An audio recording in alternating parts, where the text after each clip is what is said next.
Hey guys, welcome to Everyday Fitness. Here I want to help you get in shape to enjoy your life and your hobbies to the fullest. That means I want you to be able to play until you're done.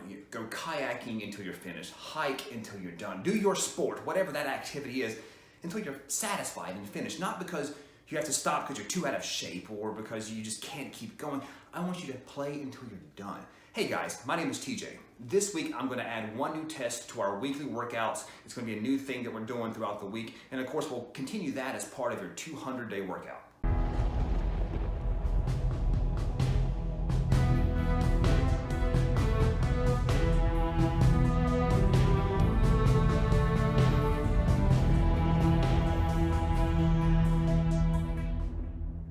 Week 12. This week is going to look entirely different than the previous weeks. Like always, before we start though, I want to remind you, always consult with your healthcare provider first before you start any diet, nutrition, or exercise program. Coincidentally, the way I wrote this program, it's actually quarantine proof. You don't need a gym, you don't need any of this equipment. You can do all these exercises from home. If anything, you need the pull-up bar. I put that in the description of this show. I provide a link. Go to Amazon, pick one of those up. That's pretty much all that you really need. I have added a few exercises just on some of the videos of using these resistance bands. It's a fantastic tool. I've got I think the last 2 weeks I show a bunch of exercises that you can do with or without an anchor. Like all the other weeks, I've already got your workout plans written out Monday through Sunday. I'll scroll those across the screen here in just a bit. I'm adding one new exercise to the program. It's really simple. It's just sprints. We're gonna run really fast in a straight line. Monday through Sunday, coming across the screen now.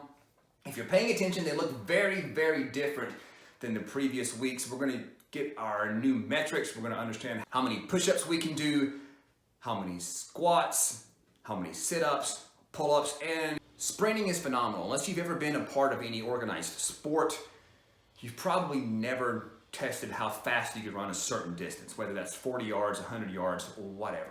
It doesn't have to be 40 yards or 100 yards. Find a distance that you know that you can run consecutively without being interrupted. I've got plenty of road and yard here. I've got 40 yards marked out. That's usually what I run. I know what my 40 is. If you haven't sprinted in a long time, you're going to feel it. Sprinting is a maximum exertion. It's one of the few exercises that we actually work at 100%. Battle rope, jump rope, there's some other things that we work at maximum exertion, but nothing I think really like sprinting. We know what our max bench press is, we know what our max squat, curl, whatever, deadlift. We know what we can do as far as weight, but we don't really measure anymore how hard we can push it for 40 yards. Time yourself. If you have to time yourself, a handheld timer I think is the best, unless you have those laser timers, but who has those? So an easy handheld timer is the best. I don't like to use my phone because my phone's bulky, it's kind of cumbersome, and of course I don't want to slam my phone down or throw it out of my hand as I'm running. This is easy. I hit a button, when I cross that mailbox or that finish line, hit the button again, and it measures exactly how fast I ran that 40 yards. If you have someone there that can test you, that's way more accurate. They can watch the moment you cross that line, they can hit that button. If you're doing it by yourself, I suggest doing them in sets of 3.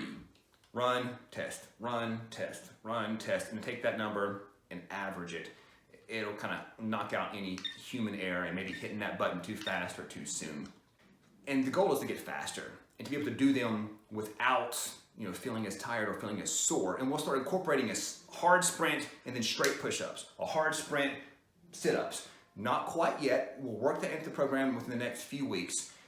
This week, to kind of break down the details of it, we're going to test for our new bench line or metrics. In this workout, I'm having you run 7.5-minute blocks. It started at 5, but 7.5-minute blocks, and doing sets of workouts after that. I explained why I think that's important in the previous videos. Go back and watch those if you want.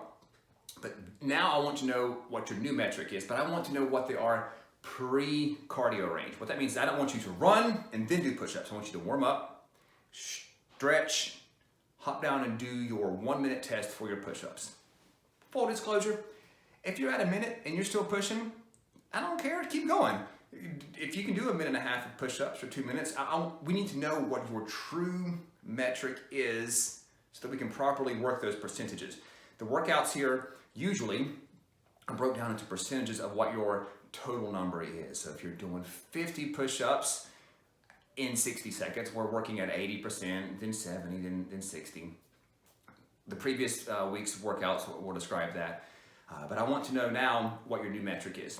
I want to remind you guys I'm on Facebook, YouTube, Instagram, of course. Subscribe. Subscription is free. It's the best way to make sure that you don't miss any videos. I put videos out throughout the week regardless whether it's a 200-day workout or something separate.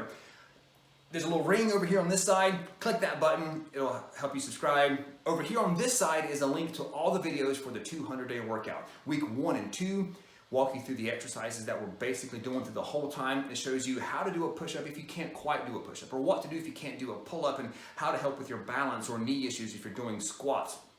Great workout videos. If you haven't started this program already, go back and watch week 1 and 2 before you do anything. You get up here to week 12.